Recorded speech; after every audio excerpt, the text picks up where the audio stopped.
AC बंद था ना, अभी जस्ट चल रहा है।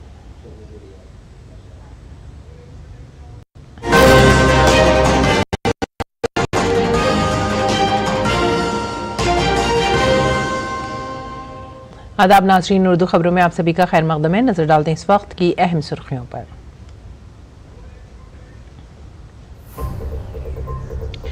इसराइल का ईरान पर बड़ा हमला, जवाबी कार्रवाई में इसराइल ने फौजी अहदाफ पर बमबारी की। अमेरिका के हमले में मुलव्विस होने की तरदीद, इराक ने फिजाई खिदमात की मंसूख।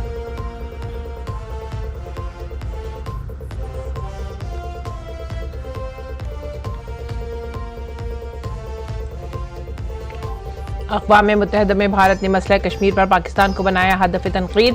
पाकिस्तान में अमन सलामती ख़वातीन की अबतर सूरत हाल बेनकाब।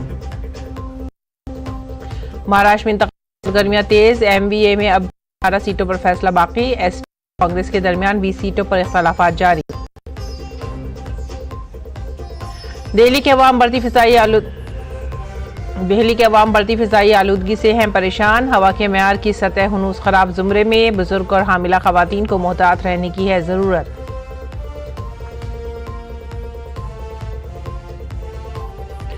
जनूबी अफ्रीका T20 सीरीज के लिए टीम इंडिया का ऐलान, रमनदीप सिंह को मिला मौका।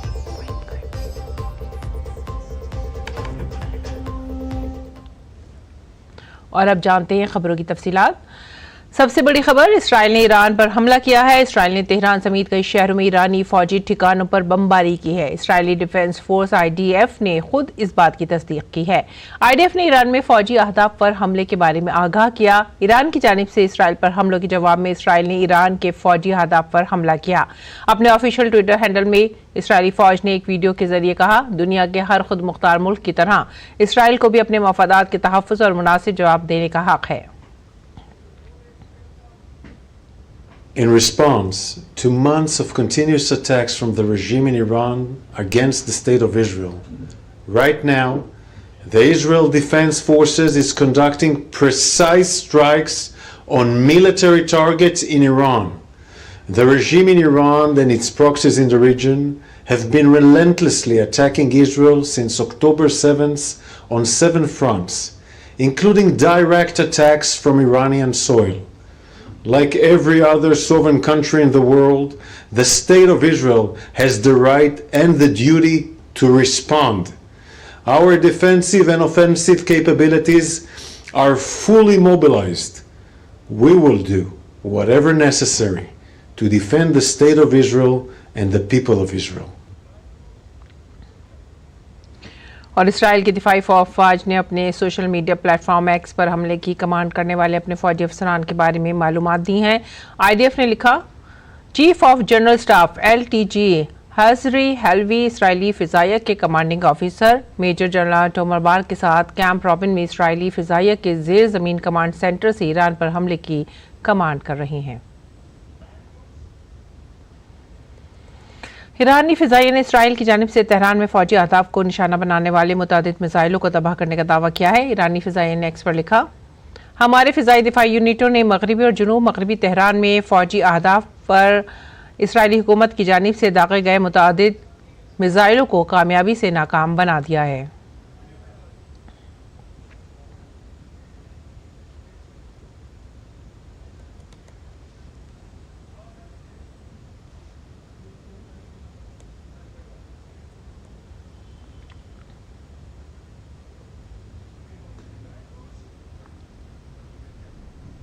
और आगे बढ़ेंगे अगली खबर की तरफ। सदर जमहूरिया द्रौपदी मुर्मू के रायपुर दौरे का आज दूसरा दिन है। दूसरे दिन सदर जमहूरिया मुर्मू रायपुर में भगवान जगन्नाथ के दर्शन करेंगी। वो IIT भिलाई के चौथे कॉन्वोकेशन में बतौर मेहमान खुसूसी शिरकत करेंगी। इसके अलावा वो रायपुर में Pandit Deendayal Upadhyay memorial health science और आयुष यूनिवर्सिटी की तीसरी तकसीम असनाद तकरीब में भी शिरकत करेंगी। मुख्तलिफ प्रोग्रामों में शिरकत के बाद सदर जमहूरिया अपने दौरे का इख्तिताम करेंगी और खुसूसी परवाज़ से नई दिल्ली वापस आएंगी।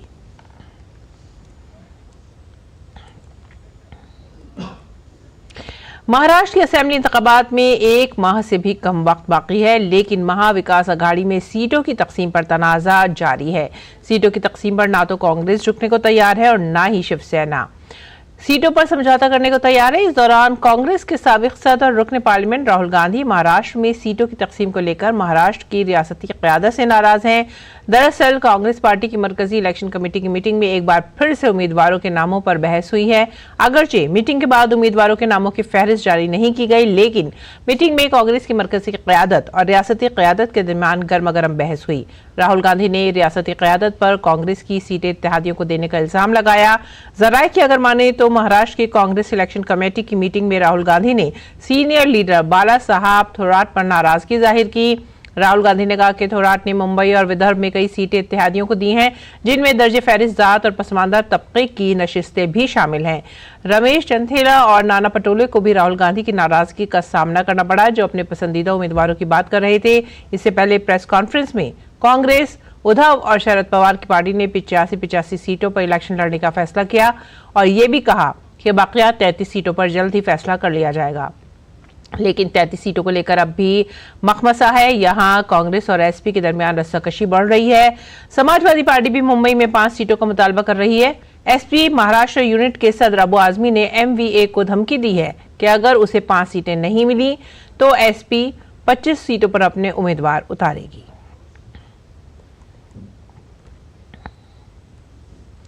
महाराष्ट्र बीजेपी के रियासती सदर चंद्रशेखर बावनकुले खुद इस बार नागपुर देही की कामाठी असेंबली सीट से किस्मत आजमा रहे हैं।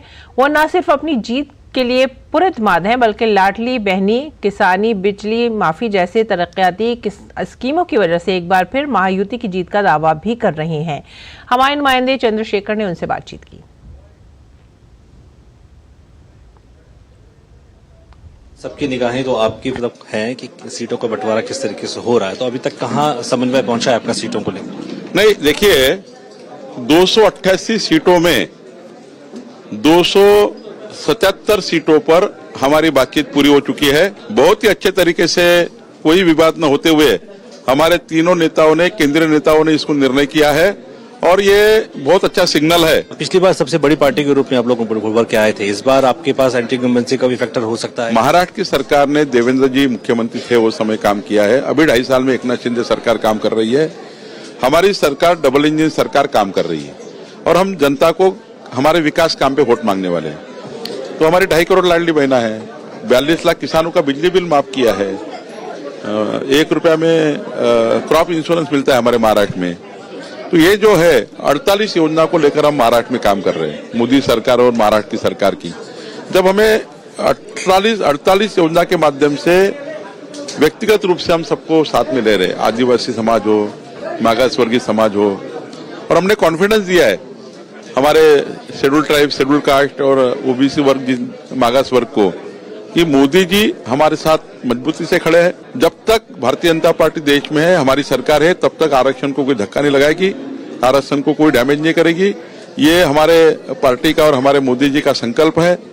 जब हम सब कुछ हमारे पिछड़े वर्गों के लिए, समाज के सभी वर्गों के लिए देश को आगे लेके जाने की काम कर रहे हैं, तो मुझे लगता है कोई एंटी इनकम्बेंसी नहीं होगी। कांग्रेस पार्टी ने जो लोकसभा चुनाव में झूठ बोलकर वोट लिए थे, कांग्रेस पार्टी ने मोदी जी संविधान बदलने वाले ऐसे झूठ बोल के वोट लिया। कांग्रेस पार्टी ने आदिवासियों को कहा कि ये आरक्षण निकालने वाले आदिवासियों का झूठ बोल के वोट लिया। हमारी बहनों को कहा कि 8,500 रुपए महीने के खटाखट देंगे। कांग्रेस पार्टी योजना बंद करेंगी, बीजेपी आएगी तो सारी योजना चालू रहेगी। ये हम हार्ट टू हार्ट लोगों को बताएंगे। तो ये थे प्रदेश बीजेपी के जो अध्यक्ष हैं भाजपा के, उनका कहना है कि जो तमाम जितने भी चीजें हो रही हैं, विकास के जो कार्यक्रम हुए हैं, उसके लगातार जनता के बीच में एक अच्छा रिस्पांस गया है और निश्चित तौर पर वो जीत का दावा भी कर रहे हैं। कैमरामैन मोर मुकुट शर्मा के साथ चंद्रशेखर, डीडी न्यूज, नागपुर। और अब बात करते हैं झारखंड की। झारखंड असेंबली इंतखाबात का बिगुल बज गया है। तमाम पार्टियों के उम्मीदवार इंतखाबी मैदान में तशहीर में सरगर्म हैं। आइए झारखंड की सीट तमाड़ असेंबली हल्के की हालत देखें, जहां एनडीए और इंडी इत्तेहाद के दरमियान सीधा मुकाबला है। झारखंड का तमाड़ असेंबली हल्का कुदरती खूबसूरती से भरा ये इलाका आजकल सियासी हलचल से भरा हुआ है। बिल्कुल गर्म माहौल है। ढोल नगाड़ों के बीच इस इलाके के उम्मीदवार अपनी धमक जनता पहुंचाने की भरपूर कोशिशें कर रहे हैं। रिवायती साजों और लोक फन की झलक भी यहां पर इंतखाबी माहौल को मौसीकी के रंगों में रंग रही है। यहां से एनडीए के उम्मीदवार राजा पीटर हैं, जिन्होंने 2009 के ज़िमनी इंतखाब में उस वक्त के वजीर आला शिबू सोरेन को शिकस्त देकर सनसनी पैदा की थी। हम सामाजिक न्याय के साथ विकास करेंगे, बाबा साहब अंबेडकर के साथ कथनों पर चलेंगे। देश का हर वर्ग आगे बढ़ेगा, छात्र, नौजवान, किसान, हर जाति धर्म के लोगों को मैं एक समान आगे बढ़ाऊंगा। समता मूलक समाज होगा जहां हर आंखों में खुशियां होगी, हर हाथ में काम होगा, कोई भीखा पेट नहीं सोएगा। इस इलाके के मौजूदा जेएमएम एमएलए विकास कुमार मुंडा भी तरक्याती एजेंडे पर वोट मांग रहे हैं, लेकिन अपने हरीफ राजा पीटर पर लानत भेजने से पीछे नहीं हट रहे हैं। हमारे चुनाव के अपने मुद्दे हैं, दूसरे जितने भी विपक्षी दल है उनके और शायद उनके नेता जो है उनके अपने मुद्दे हैं। मेरा ये मानना है कि हम लोग अपने मुद्दों के साथ में जाएंगे और साथ ही जनता ने उनको नकारा भी है लगातार 2 बार से। प्रोफेसर रामदयाल मुंडा का झारखंड के फन और अदब में खास मकाम रहा है। उनके बेटे गुंजाल भी किस्मत आजमाई के लिए मैदान में उतरे हुए हैं। राजा पीटर भी एक अच्छा काम करते हैं, जहाँ से हम लोग देखे हैं कि वो क्या बोले, मतलब गरीब लोग के लिए बहुत अच्छा साबित होते हैं कि हर कोई का मदद करते हैं। एक महिला डेली काम करके अपने बाल बच्चा को छोड़ के उसको रांची जाना पड़ता है स्वरोजगार के लिए, 2 पैसा लाएगी तब अपने बच्चा को पढ़ाएगी लिखाएगी, क्योंकि उसका पेट का बड़ा समस्या है। उम्मीदवारों के दावों के दरमियान आवाम भी अपने मसाइल का इजहार कर रहे हैं। इस इलाके में कुल 2,16,771 वोटर हैं। इनमें से 1,07,810 मर्द और 1,08,959 खवातीन वोटर्स हैं। 2 थर्ड जेंडर के वोटर भी तमार असेंबली सीट पर वोट देने के अहल हैं। झारखंड में अब तक होने असेंबली इंतखाबात में जनता दल यूनाइटेड ने 2 बार और झारखंड मुक्ति मोर्चा और all Jharkhand students union party ने एक बार जीत हासिल की है। इस विधानसभा क्षेत्र से दोनों प्रमुख दलों के उम्मीदवार 2 बार इस क्षेत्र का प्रतिनिधित्व कर चुके हैं। जनता दल यू से राजा पीटर और जेएमएम से विकास सिंह मुंडा। अब देखना यह होगा कि क्या दोनों में से कोई हैट्रिक लगाएगा या कोई तीसरा बाजी मार ले जाएगा। कैमरामैन शिवजी और सहयोगी ज्योत्सना के साथ कुमार आलोक, डीडी न्यूज, तमाड़। और अब रुख करते हैं हिमाचल प्रदेश का, जहां पर बिजली बोर्ड के मुलाजमीन ने हुकूमत के खिलाफ महाज खोल दिया है। अगर हुकूमत ने उनके मुतालबात नहीं माने तो मुलाजमीन ब्लैकआउट करने के लिए भी तैयार है। रियासत भर में बिजली बंद करके मुलाजमीन ब्लैकआउट करने से भी पीछे नहीं हटेंगे। पेश है हिमाचल प्रदेश से ये रिपोर्ट।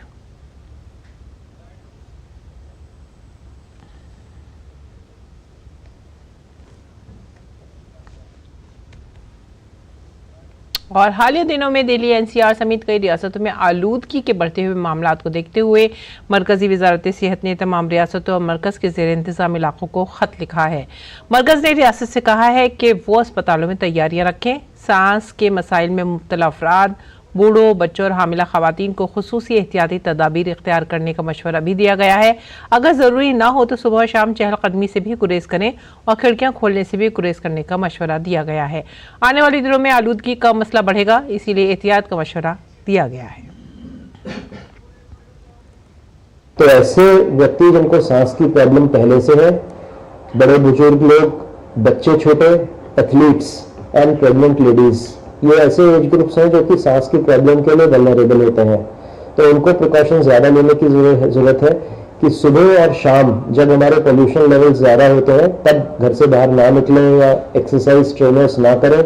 जो कुछ भी करना है वो दोपहर के समय करें। इसी तरह घर की खिड़कियाँ सुबह शाम बंद रखें और दोपहर के समय खोल सकते हैं अगर फ्रेश एयर की ज़रूरत है तो।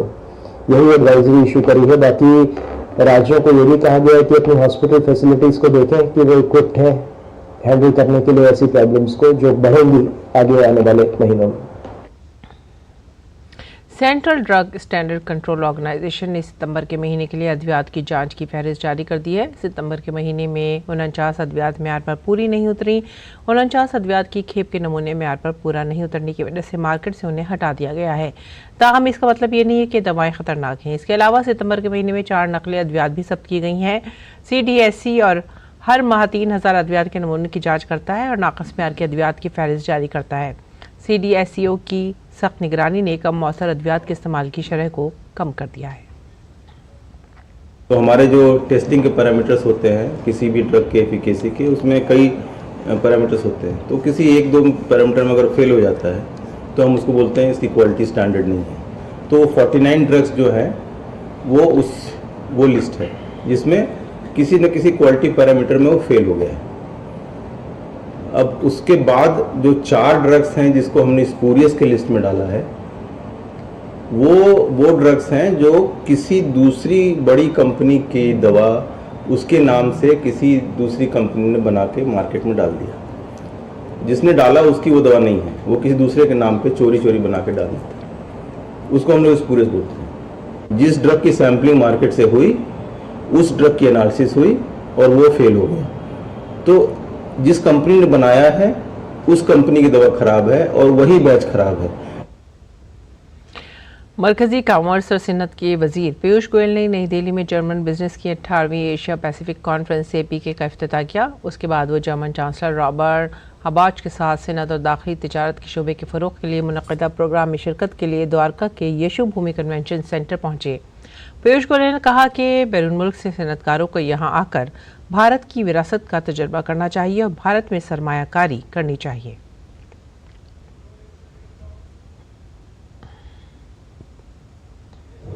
एशिया पैसिफिक के देशों में जो बिजनेसेस काम करते हैं उन सब देशों के बिजनेस के लोग भारत आए हैं 3 दिवसीय कॉन्फ्रेंस के।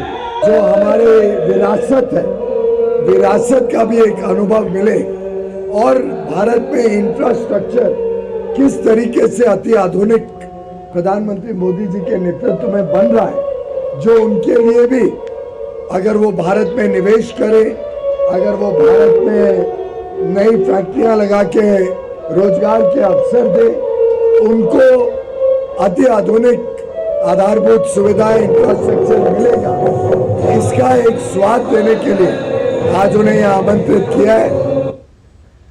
पीयूष गोयल ने मजीद कहा कि जर्मन कंपनियां सरमायाकारी के लिए भारत की तरफ देख रही हैं।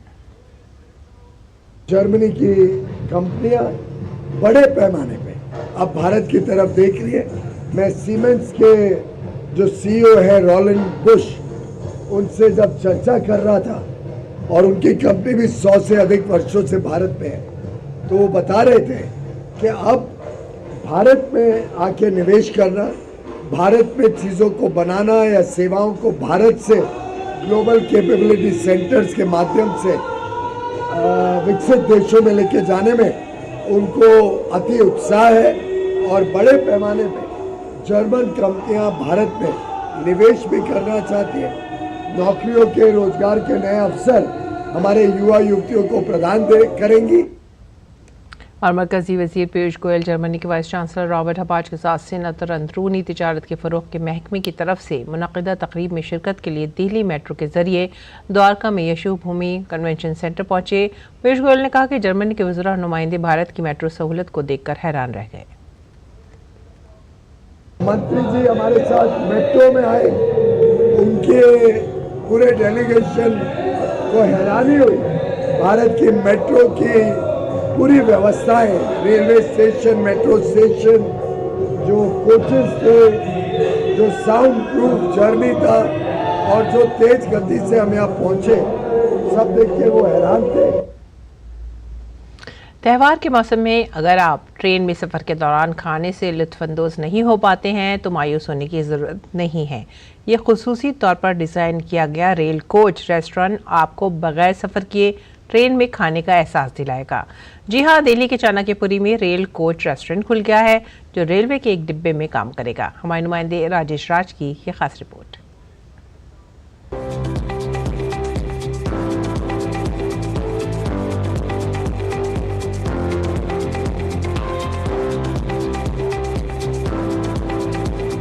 यह जो रेल का डब्बा है ये बेकार डब्बा नहीं, यह रेल कोच रेस्टोरेंट है जिसमें लोग लजीज व्यंजनों का लुत्फ उठा सकेंगे। कैसे संभव हुआ?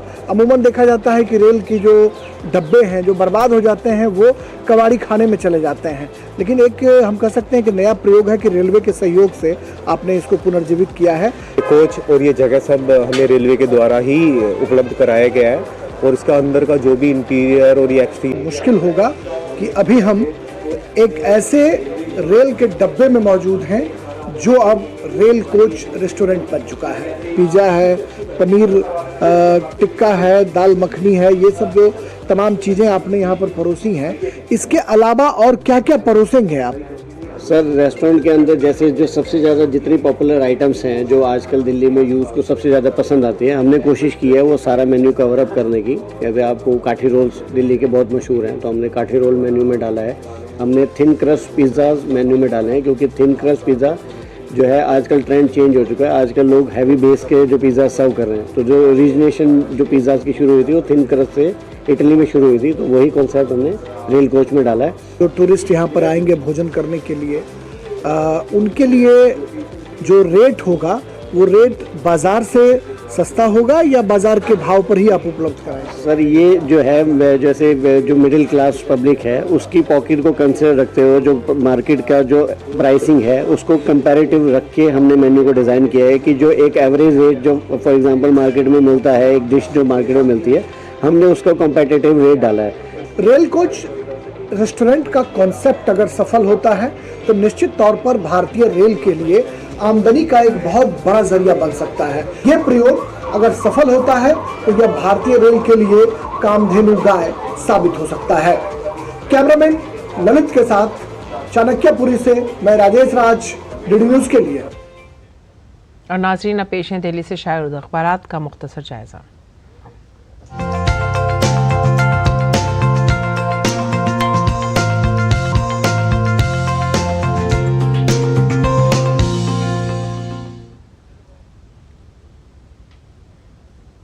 उर्दू अखबार के जायजे में जो हम पहली खबर ले रहे हैं वो है रोज़नामा राष्ट्रीय सहारा से। हिंदुस्तान दुनिया में इस्तेकाम, एतमाद और शफ़ाफ़ियत की मजबूत बयान। जर्मन बिजनेस की एशिया पैसिफिक कॉन्फ्रेंस से खिताब करते हुए वज़ीर आज़म मोदी का इजहार ख्याल, हिंदुस्तान हुनर और इख्तरा को अपनाने पर जोर देता है।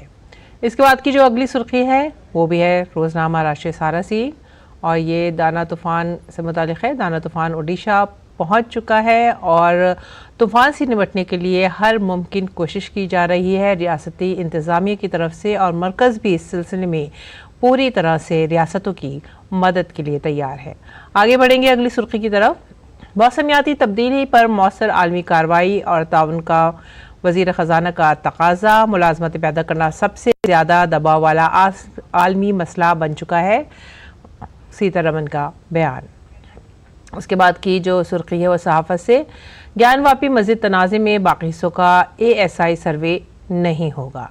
और इसके बाद अगली खबर का रुख करेंगे, हमारे समाज की अगली खबर। लेबनान में मज़ीद 10 इसराइली फ़ौजी हलाक। मज़ाहमती तंजीम हिज़्बुल्लाह के सामने इसराइली बेबस नज़र आ रहे हैं, लेकिन फ़िलहाल इसराइल ने जो आज की बड़ी खबर है ईरान पर हमला कर दिया है।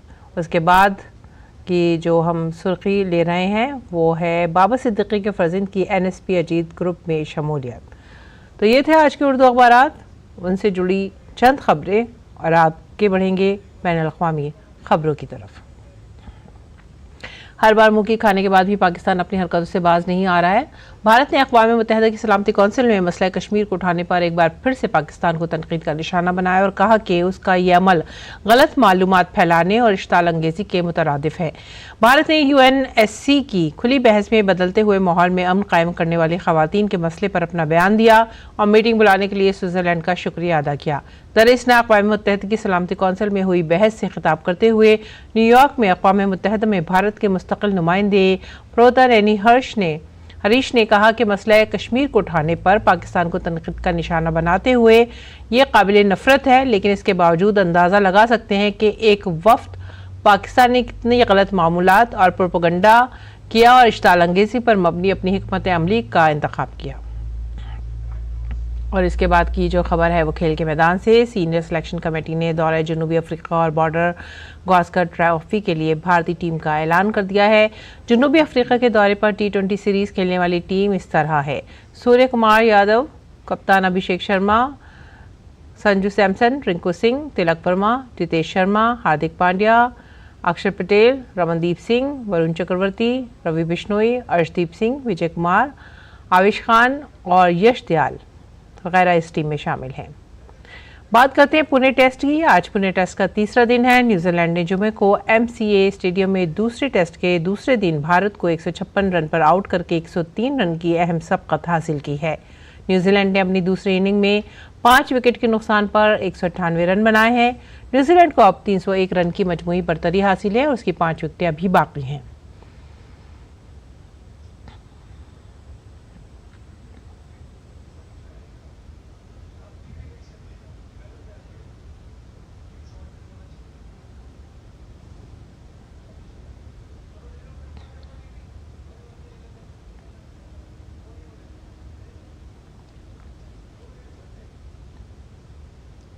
और इससे कबल भारत की पहली इनिंग सिर्फ 156 रन पर ही सिमट गई थी। न्यूजीलैंड को पहली इनिंग की बुनियाद पर 103 रन की बरतरी हासिल है। भारत की जानिब से जडेजा ने 38 रन बनाए, जबकि शुभमन गिल और यशस्वी जायसवाल ने 30-30 रन की इनिंग खेली।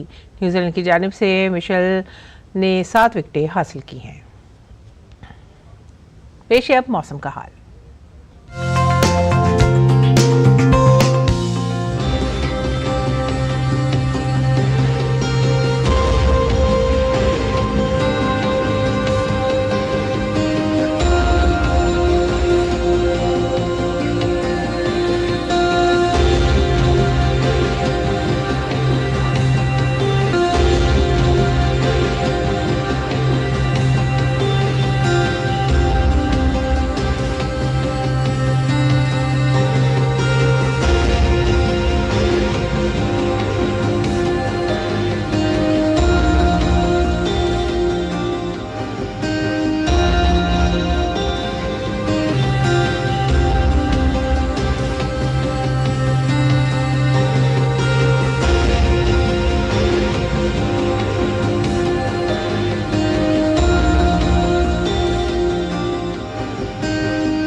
इसी के साथ ही आप हमारी पूरी टीम को दीजिए इजाजत।